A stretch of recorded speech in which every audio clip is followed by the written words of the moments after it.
एक समय की बात है। दिल्ली के बादशाह सिकंदर लोदी को एक भयंकर जलन का रोग था, जिसका कोई समाधान नहीं था। सिकंदर लोदी ने देश के हर वेद, गुरु तथा मुल्ला काजियों से रोग के समाधान के लिए प्रयास किए थे। अंत में सिकंदर लोदी का रोग कबीर परमेश्वर के आशीर्वाद मात्र से ठीक हो गया। इस पर सिकंदर लोदी ने परमेश्वर कबीर साहेब जी से उपदेश लिया और उन्हें अपने साथ दिल्ली चलने के लिए निवेदन करने लगे। कबीर साहेब जी सिकंदर लोदी के साथ दिल्ली के लिए रवाना हो गए। रास्ते में आते वक्त शाम के समय सिकंदर लोदी की सेना ने एक नदी के किनारे पड़ाव डाला। अगले दिन सुबह सिकंदर हर रोज की तरह अपने पीर शेख तकी को प्रणाम करने लगा, क्योंकि पूरे देश के मुसलमान शेख तकी की हर बात को मानते थे और उन्हीं के सेवक थे। शेख तकी को सिकंदर लोदी के द्वारा कबीर साहेब जी को दिल्ली ले जाने वाली बात पसंद नहीं आई और वह कबीर साहेब जी से ईर्ष्या करने लगा। अस्सलाम वालेकुम पीर जी।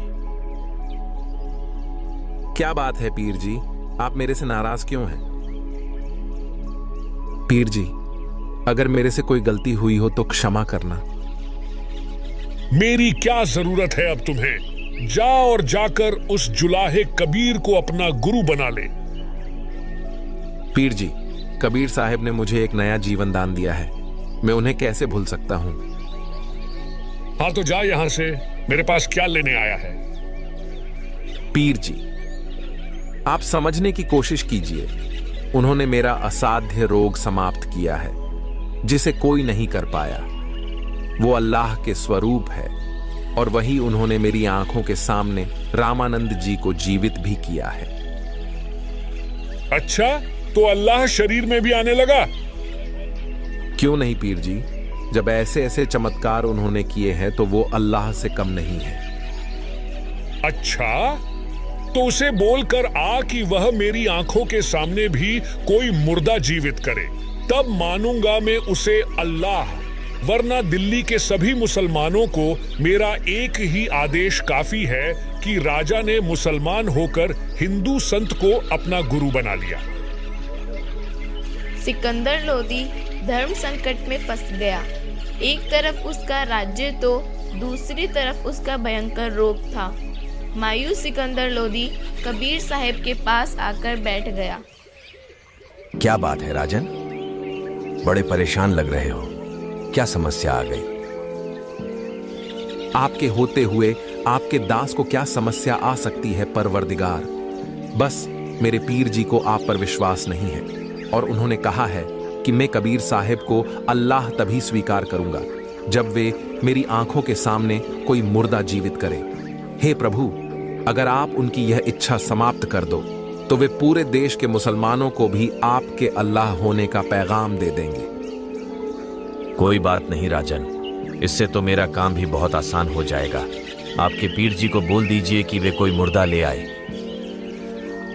सिकंदर लोदी बहुत खुश हुआ और पीर जी के पास पहुंचा।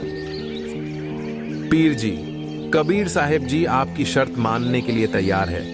आप कोई मुर्दा ले आइए, कबीर साहब उसे जीवित कर देंगे। मैं कहां से लाऊं मुर्दा? कभी होगा तो देखेंगे, तभी चलेगा सच्चाई का पता। सिकंदर ने सोचा, ऐसे तो न जाने कब मिलेगा कोई मुर्दा और पीर जी को बस दिल्ली पहुंचने का इंतजार है। ये जाते ही पूरी दिल्ली पलट देगा। चिंतित सिकंदर लोदी वापस कबीर साहब के पास पहुंचा ही था कि बाहर से लोगों की आवाजें आने लगी कि नदी में एक मुर्दा आ रहा है। सभी बाहर आ गए। पीर जी, पहले आप भी कोशिश कीजिए। आप भी तो मुसलमान समाज के सबसे बड़े उपदेशक हैं। कहीं फिर बाद में कहो कि इसे तो मैं भी जीवित कर देता। हाँ पीर जी, दो जनों की शक्ति का पता तो दोनों के प्रयास करने पर ही चलेगा। शेख तकी जी जंतर मंत्र करके अपनी विद्या आजमाने लगे। अरे ये अपने सिर से बला टालना चाहता था ताकि मुर्दा बहकर चला जाए। अरे मुर्दे ही कोई जीवित होते हैं? ये तो कयामत के बाद ही जीवित होंगे।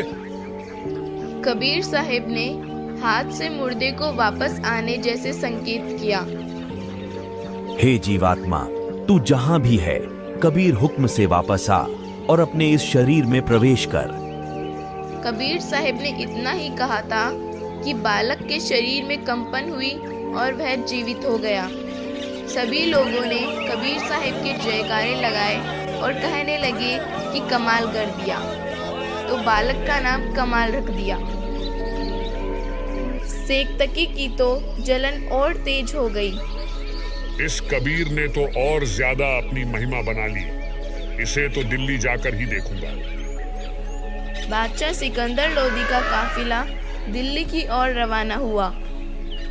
दिल्ली पहुंचते ही सेक्तकी कबीर साहब को हराने के षड्यंत्र रचने लगा। इस कबीर ने जादू जंतर से बादशाह की बुद्धि भ्रष्ट कर दी है। इसे जैसे तैसे करके रोकना ही होगा, वरना हमारा मजहब ही नहीं रह पाएगा।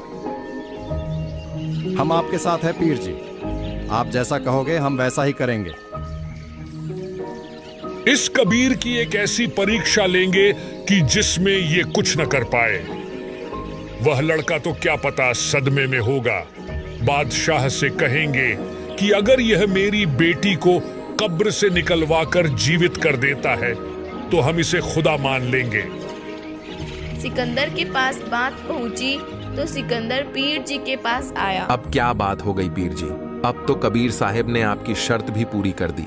वो तो अल्लाह ही है और आपको सिद्ध भी कर दिखाया। एक मुर्दे को जीवित करने पर ही कैसे अल्लाह मान लूं? क्या पता वो बालक मरा भी था कि नहीं, सदमे में ही होगा।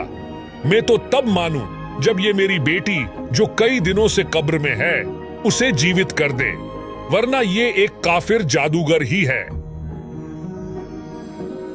सिकंदर लोदी को अब एक और समस्या आती दिखने लगी कि ये पीर जी तो अभी भी कबीर साहब पर विश्वास नहीं कर पा रहा है।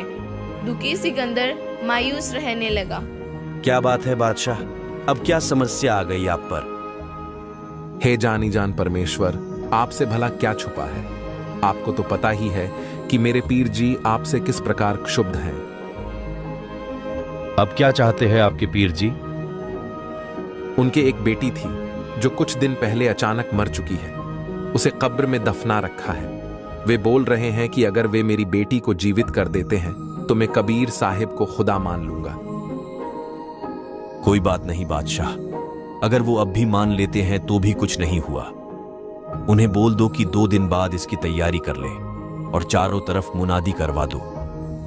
बादशाह सिकंदर बहुत खुश हुए और सेक्तकी को यह बात बताने गया। अच्छा, मेरी बेटी को जीवित कर देगा कबीर? चलो देखते हैं क्या होता है उस दिन। सेक्तकी ने सोचा कि मेरे तो दोनों हाथों में लड्डू है, या तो कबीर हार जाएगा या फिर मेरी बेटी जिंदा हो जाएगी।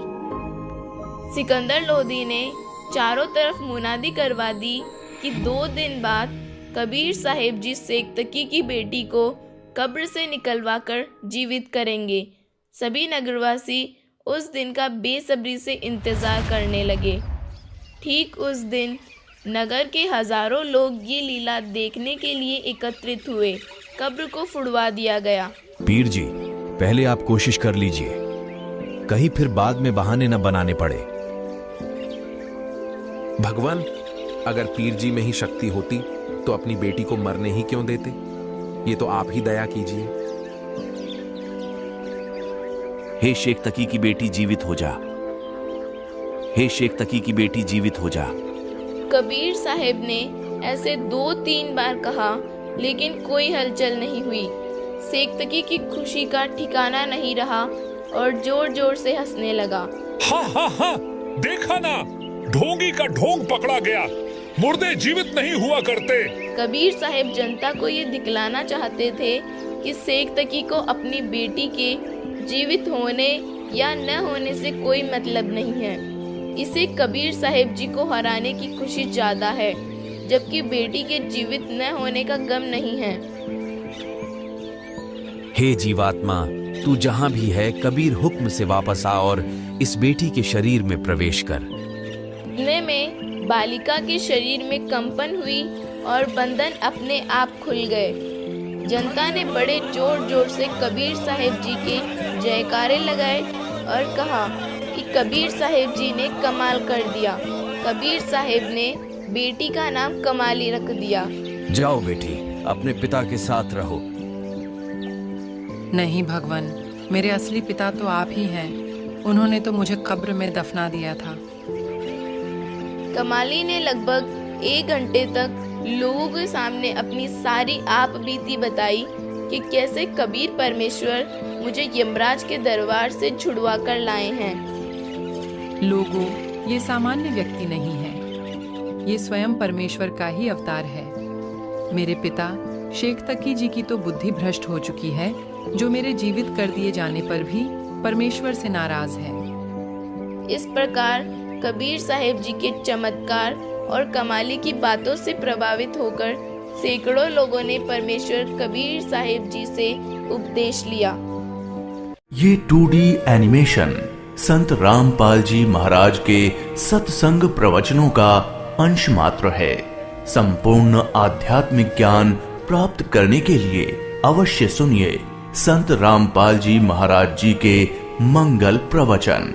आप संत रामपाल जी महाराज जी के मंगल प्रवचन संत रामपाल जी महाराज एप्लीकेशन पर भी सुन सकते हैं तथा उनके द्वारा लिखी पुस्तकें भी डाउनलोड कर सकते हैं।